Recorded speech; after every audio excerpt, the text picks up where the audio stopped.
مفتی فضل احمد چشتی صاحب دامت برکاتہم جو بھی بات کرتے ہیں چھپی چھپائی بات نہیں کرتے، باقاعدہ حوالہ جات کی روح سے دلیل کے طور پر اور لوگوں کو دکھا کر وہ بات کرتے ہیں۔ تو گزشتہ دنوں میں مولانا یوسف رضوی صاحب، جن کو ٹوکے والی سرکار کہا جاتا ہے، وہ بھی مفتی صاحب کی باتوں کا جواب دے رہے تھے، اور امام علی مقام حضرت سیدنا امام حسین رضی اللہ تعالی عنہ کے حالات و واقعات کربلا کی روح سے بیان کر کے مفتی فضل احمد چشتی صاحب کے موقف کی بھرپور نفی کر رہے تھے، اور چیلنج کا بھی بار بار وہ لوگوں کو بتا رہے تھے۔ تو اس پر میں زیادہ بات نہیں کرتا، صرف اتنا کہنا ضروری سمجھتا ہوں تاکہ عوام الناس کو پتہ چلے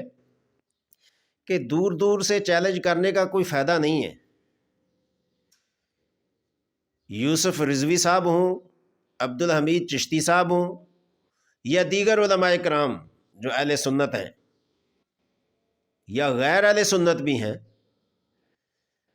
ان کو اس طرح جلسوں میں، محفلوں میں، عوام کے سامنے یہ چیزیں بیان کرنے کی ضرورت نہیں ہے۔ اختلاف ہوتا ہے علمیت کی بنیاد پر، جس کو علمی اختلاف کہتے ہیں، اور علمی اختلاف میں کسی کو اختلاف نہیں ہے۔ 4 امام ہیں، انہوں نے علمی اختلاف کیا۔ تو میں رضوی صاحب کو صرف یہی مؤدبانہ گزارش کرنا چاہتا ہوں کہ آپ بجائے اس کے جلسوں اور محفلوں میں اس چیز کو اچھالیں، تو بہتر یہ ہے کہ علماء بیٹھ کر اس چیز کا جو ہے وہ ازالہ کریں۔ اگر سیدنا امام حسین رضی اللہ تعالی عنہ کے حوالے سے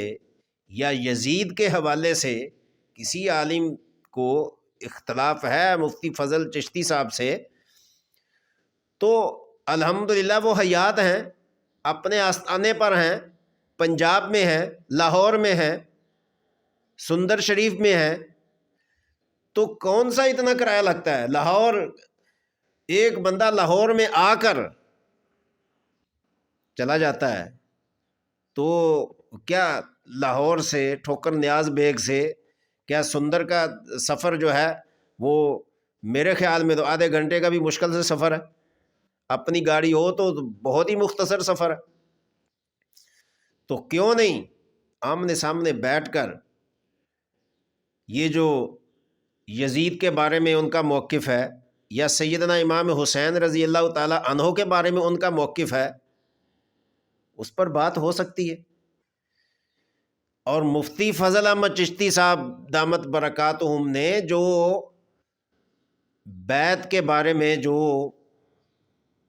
اکثر علماء یہ سوال اٹھاتے ہیں کہ امام حسین نے یزید کی بیعت کی، وہ ان کا بیعت کرنے کا قولی موقف ہے، اور انہوں نے یہ قطعاً نہیں کہا کہ امام حسین نے یزید کی بیعت کی ہے، بلکہ امام حسین رضی اللہ تعالیٰ عنہ نے، اس میں تو ہر مسلک متفق ہے کہ جب یزید کا نمائندہ امام حسین رضی اللہ تعالیٰ عنہ اور حضرت عبداللہ بن زبیر رضی اللہ عنہ کی بارگاہ میں آیا اسی مقصد کے لیے، تو سیدنا امام حسین رضی اللہ عنہ نے فرمایا کہ ہم جیسا آدمی چھپ کر بیعت نہیں کر سکتا، اگر ہم نے بیعت کی تو علل اعلان بیعت ہوگی، اگر بیعت کی تو سب کے سامنے ہوگی، نہیں کریں گے تو نہیں کریں گے۔ اس موقف سے کس کو اختلاف ہے؟ حنفی، بریلوی اس چیز پر متفق ہیں، اور اس پر بھی متفق ہیں کہ جب امام حسین رضی اللہ تعالیٰ عنہ کربلا میں تشریف لے گئے، آپ اپنے سواریوں سے نیچے اترے، تو اس وقت آپ کے سامنے جو یزید کا قافلہ تھا، تو حضرت امام رضی اللہ تعالیٰ عنہ نے وہاں جو شرائط پیش کی ہیں ان شرائط سے کون اختلاف کر سکتا ہے؟ تو مقصد بات کرنے کا یہ ہے، اگر اس وقت یزیدی ٹولہ حضرت امام حسین رضی اللہ تعالی عنہ کو یزید کے پاس جانے دیتے تو ہو سکتا ہے کوئی راہ ہموار ہو جاتی، لیکن ہوتا تو وہ ہے جو اللہ کو منظور ہے۔ لیکن بظاہر یہ کہا جا سکتا ہے کہ ان 3-4 شرائط میں سے اگر حضرت امام حسین رضی اللہ عنہ کی شرائط کو تسلیم کر لیا جاتا تو پھر یزید کا وہ پول کھل جاتا یا دب جاتا کہ جو لوگ کہتے ہیں کہ یزید کو تو پتہ نہیں تھا واقعہ کربلا کا۔ تو اس بات پر اگر کسی کو اختلاف ہے تو مفتی صاحب الحمدللہ حیات ہیں،